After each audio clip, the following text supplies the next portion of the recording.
Anggota DPR Aceh dari fraksi Partai Aceh Tarmizi SP, mengingatkan pemerintah Aceh agar tidak main-main dengan dana penanganan COVID-19. Tarmizi mengingatkan untuk menghemat anggaran dan menggunakan anggaran secara efektif, efisien, dan tepat sasaran.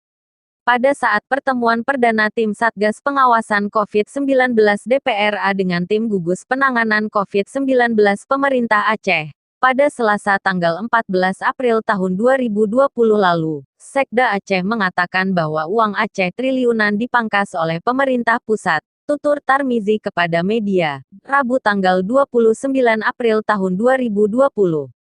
Mendengar apa yang disampaikan oleh Sekda Aceh, Takwaloh Tarmizi, SP yang juga salah satu anggota tim Satgas Pengawasan COVID-19 DPRA, mengingatkan pemerintah Aceh.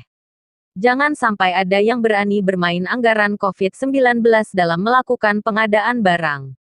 Ingat DPRA akan melakukan pengawasan dengan sangat serius, tegasnya.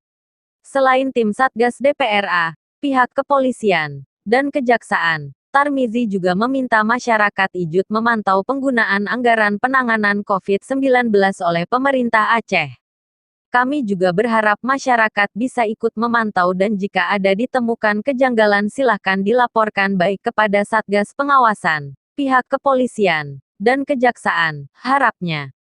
Dalam situasi seperti ini, lanjutnya, penggunaan anggaran harus betul-betul hemat dengan memperhatikan sisi urgensinya. Jangan sampai ada yang mencari kesempatan dalam kesempitan. Ingat, masyarakat butuh bantuan makan, dan hari ini bantuan tersebut masih kurang. Kami juga berharap penggunaan uang BTT 118M, dan dana refocusing 1,7T untuk dilaporkan kepada Satgas Pengawasan COVID-19 DPRA dan juga dibahas bersama dengan Badan Anggaran DPRA. Demikian harap Tarmizi.